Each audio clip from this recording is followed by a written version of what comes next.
YND news. आप देख रहे हैं YND नेटवर्क, नई सोच नई खबर के साथ।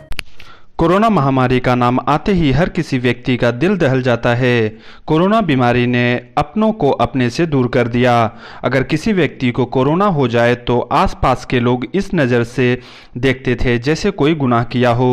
उसी में अगर उस व्यक्ति की मौत हो जाए तो परिजन भी दाह संस्कार करने से कतराते थे।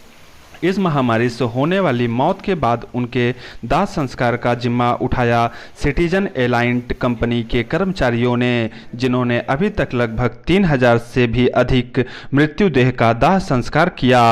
अपने जान की परवाह किए बिना इस कार्य करना वाकई काबिले तारीफ है। समाज सेवक अनिल नोटियाल ने मनपा आयुक्त और महापौर से गुजारिश की कि इस तरह के कर्मचारियों का सम्मान होना चाहिए, जिसे मनपा आयुक्त और महापौर ने तुरंत मंजूरी दे दी और खुद कार्यक्रम में उपस्थित होकर उनका सम्मान किया और इस कार्य को निभाने के लिए पूरे शहर के तरफ से धन्यवाद किया। आइए जानते हैं कार्यक्रम को लेकर क्या कहा आयुक्त दिलीप ढोले ने। 5 मिनट पहले इसके ऊपर बात किया और दोबारा ये बोलूँगा, जो दिन जिसका देहांत होता था और कोई कुटुंब के सदस्य उनको हाथ नहीं लगा रहा था, वो टाइम इसलिए उन्होंने उनका भाई, उनका बेटा, उनका सगे वाला, उनका परिवार का मेंबर समझ के खुद ही उनके सब जो परंपरा है उसके हिसाब से उनका अंतिम संस्कार किया। सचमुच में उनको योद्धा ही बोलना चाहिए। और उन्होंने काफ़ी मुंसिपल कॉरपोरेशन को, ये सिटी के सब परिवार जो परिवार के सदस्य का देहांत हुआ उसके लिए सबसे ज़्यादा इन्होंने वो टाइम काम किया है। उसके लिए हम आज भी योद्धा मानते हैं और उनके लिए हम सबका धन्यवाद भी देते हैं। बड़े बहुत से जो संस्थाएं थी, मंडल थे, उनको हमने कोरोना पीरियड में जितना भी उन्होंने अच्छा काम किया इसके लिए उन्हें हमने सम्मान पत्र दिया।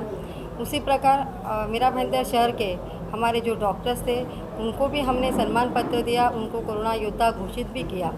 मगर जो हमारे मेरा भाईंदर क्षेत्र में जितनी भी स्मशान भूमि थी, दफन भूमि थी, वहाँ पे जो कर्मचारी थे उन्होंने जो काम किया है तो उनका भी सम्मान होना चाहिए, क्योंकि असल में वो भी कोरोना योद्धा के पात्र है। इसके लिए आज यहाँ पर उनको सम्मानित किया गया और उनको कोरोना योद्धा का प्रमाण पत्र दिया गया। देखिए, मैं आपको बता दूं कि इन लोगों से जो मेरी मुलाकात हुई, क्योंकि मैंने भी तकरीबन 18 लोगों का दाह संस्कार मैंने भी किया, तो जब मैं शमशान घाट जाता था तो ये लोग मेरे को वहाँ दिखते थे।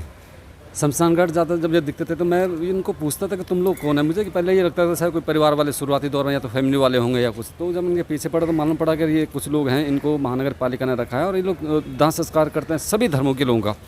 तो मुझे और इनके साथ में जुड़ने का मौका मिला। मुझे बड़ा अच्छा लगा यार, मैं तुम्हारे साथ मैं भी जुड़ सकता हूँ, मैं भी देख सकता हूँ। मैंने बहुत नज़दीक देखा इनका। लेकिन मैंने आज ये काम करने का मेरा जो आपने बताया कि ये काम करने की जो आपने सोची वो कैसे सोची, तो मुझे ये लगा कि डॉक्टरों का मान सम्मान हो रहा है, बाकी लोग और लोगों का मान सम्मान, बहुत वैरायटी के सभी लोगों का मान सम्मान हो रहा है, होना भी चाहिए सबका।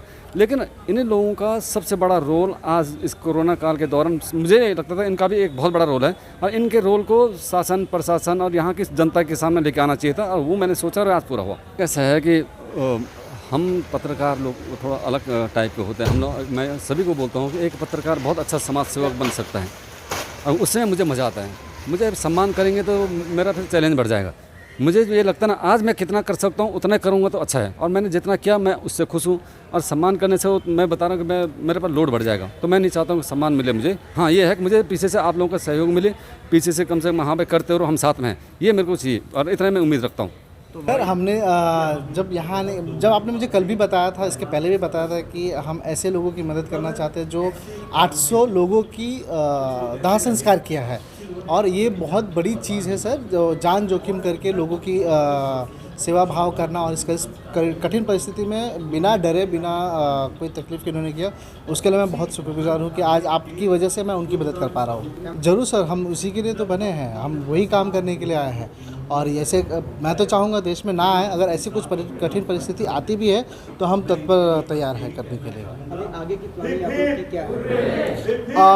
हम डेल्टा 3 जो ऐसा वेरिएंट है उसको ना मान के चल रहे कि नहीं आए, इसलिए हमारा एजुकेशन ऑब्जेक्टिव है, हम उस पर काम कर रहे हैं। आप अपना नाम बताइए। मेरा नाम राहुल ठाकुर है। मुझे अच्छा लगा कि इधर कमिश्नर साहब, महापौर मैडम आए और हम लोग का सम्मान किया, अच्छा लगा बहुत। और सबसे ज़्यादा थैंक यू मैं इनको कहना चाहूँगा, पत्रकार बंधुओं को मेरे, कि उन्होंने हम लोग को बहुत सपोर्ट किया, क्योंकि हम लोग के पास किसका ध्यान नहीं था, उन्होंने ही ध्यान दे के हम लोग का आज सम्मान सत्कार किया है। लेकिन इस प्रेस कॉन्फ्रेंस में पत्रकार आपका स्वागत करते हैं, हम जितने पत्रकार हैं, कि आपने वो काम कर दिखाया जो नामुमकिन था। कहते हैं नामुमकिन को मुमकिन किया, आप लोगों ने किया, और पत्रकार आपका बहुत दिल से हार्दिक स्वागत करते हैं। क्या कहना चाहेंगे आप? अच्छी बात है कि आपने हम लोग के ऊपर ध्यान दिया, वो बड़ी बात है, क्योंकि इधर पहले तो कोई नहीं ध्यान देता था हम लोग के पास। हम लोग का काम करते थे, हम लोग को ऊपर से प्रेशर भी आता था काम करने के लिए, तो भी हम लोग करते रहते थे काम।